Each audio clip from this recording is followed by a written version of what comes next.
Estoy más acostumbrado a subir para hablar de la palabra, pero no tanto para hablar de mí. Esto me incomoda también, en cierto modo.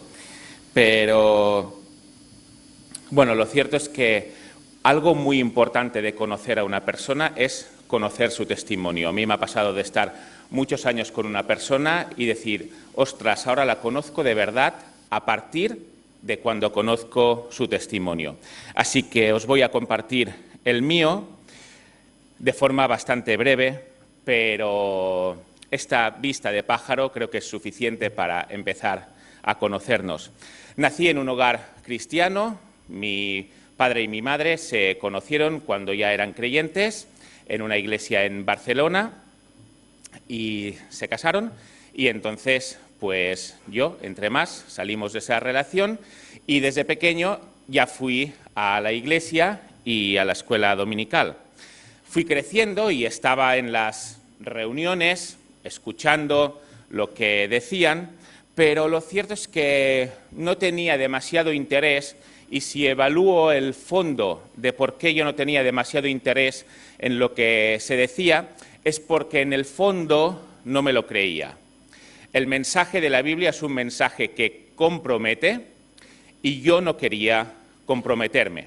Y esto me hacía ver el mensaje como un mensaje falso. Por tanto, bueno, yo voy a la iglesia porque todavía no tengo edad de no ir, pero con bastante poco interés, aunque ya tenía tiempo, ya tenía edad para entender. En un campamento, mi hermana más pequeña que yo, ella se convirtió. Yo recuerdo que esto tocó mi conciencia porque digo, ostras, por edad me tocaría, porque yo estoy por encima. Pero, bueno, fue de esas veces que la verdad quieres echarla de tu mente y la echas de tu mente y conseguí echarla. Así que seguí sin arrepentirme.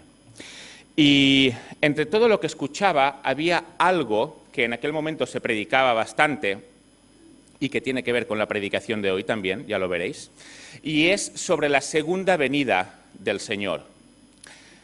El mensaje yo podía tener más o menos interés, pero había una cosa que me daba mucho miedo. Y esta cosa que me daba mucho miedo era quedarme solo aquí y que el Señor haya venido. Yo sabía que mis padres, si Jesús venía, se iban a ir con Él. Sabía que mi familia, no solo mis padres, sino el resto de mi familia también se iban a ir con Él. Y yo no, porque yo no estaba convertido. Así que yo tenía este run-run en la cabeza. Pero este run-run no era suficiente para que yo llegara a aceptar a Jesús. Hasta que un día, un sábado, me levanto por la mañana en mi casa. Normalmente estaban todos en casa, evidentemente. Los sábados tenía la buena costumbre de levantarme tarde. Y me levanto y no estaban mis padres, no estaban mis hermanas tampoco, no estaba mi tía, que en aquel momento vivía con nosotros, y ese run-run empezó a aumentar mis pulsaciones. Ay, que quizá llego tarde. Ay, que quizá eso que me habían explicado y que me han dicho, resulta que voy a llegar tarde.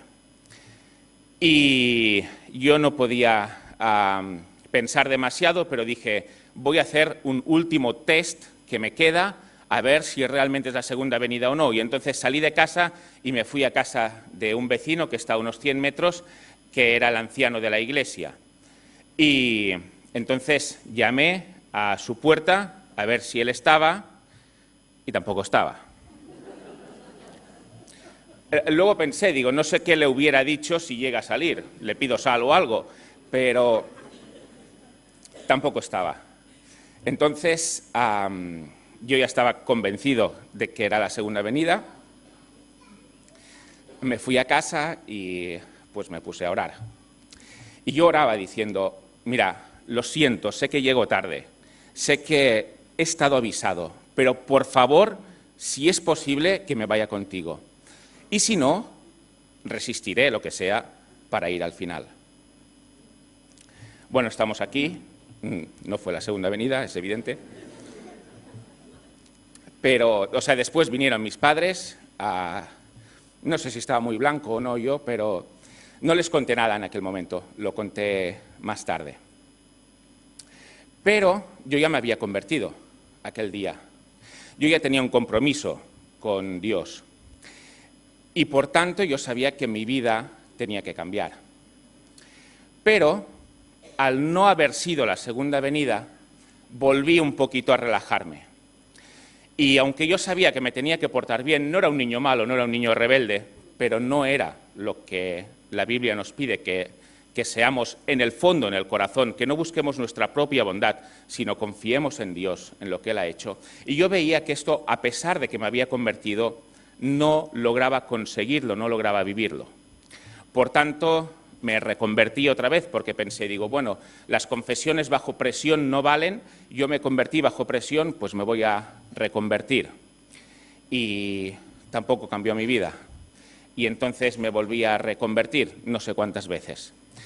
Pero al cabo del tiempo ya fui entendiendo que la cuestión no era reconvertirse, que la cuestión no era algo que yo me tenía que ganar, sino que era algo que Jesús había hecho ya por mí. Entonces, de una forma más madura, a los 18 años ya me bauticé y desde entonces empecé una andadura más madura con el Señor, con subidas, con bajadas, con problemas, con alejamientos a veces, pero con vueltas después, pero de una forma más continua. Y esto que fue mi conversión, evidentemente, fue el principio.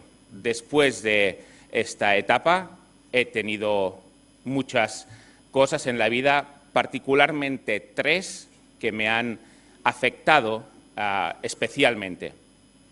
Una fue un cáncer que tuve y a pesar de que yo no mantuve la fe ahí, mi familia, mi iglesia sí, y Dios milagrosamente me sacó de ello.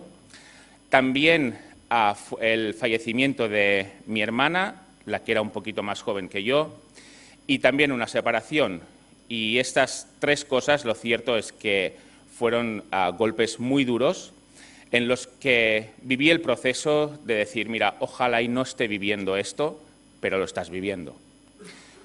Y no sé, Dios, cómo me vas a ayudar, de hecho, ni siquiera tengo ganas de orar por lo que estoy pasando. Pero con el tiempo, Dios va poniendo las cosas en su lugar y poco a poco Él obra restauración. Y aunque era una restauración que yo en su momento no veía que podría llegar, después llega. Y ha ido pasando el tiempo, con 35 años decidí ir a estudiar a IPSTE, creo que ha sido de las mejores decisiones de mi vida. Terminé, ahí conocí a Daniela, nos hemos conocido, nos hemos casado hace ayer 6 meses y estamos aquí. Y estamos aquí con la ilusión de servir a Dios, sirviéndoos a vosotros y sirviendo también en la iglesia de Santa Coloma de Cervelló, que ese es el propósito por el que hemos venido. Así que si lo veo ahora, desde luego Dios ha obrado una restauración que yo no podía ni siquiera soñar una vez convertido ya. No podía ni siquiera soñarla. Pero ahora, gracias a Dios, es así y estamos muy ilusionados con este nuevo proyecto, con esta nueva andadura y esperamos que Dios, a pesar de sus altibajos, como ya he podido vivir, lo sostenga y nos lleve adelante. Así que esto es todo.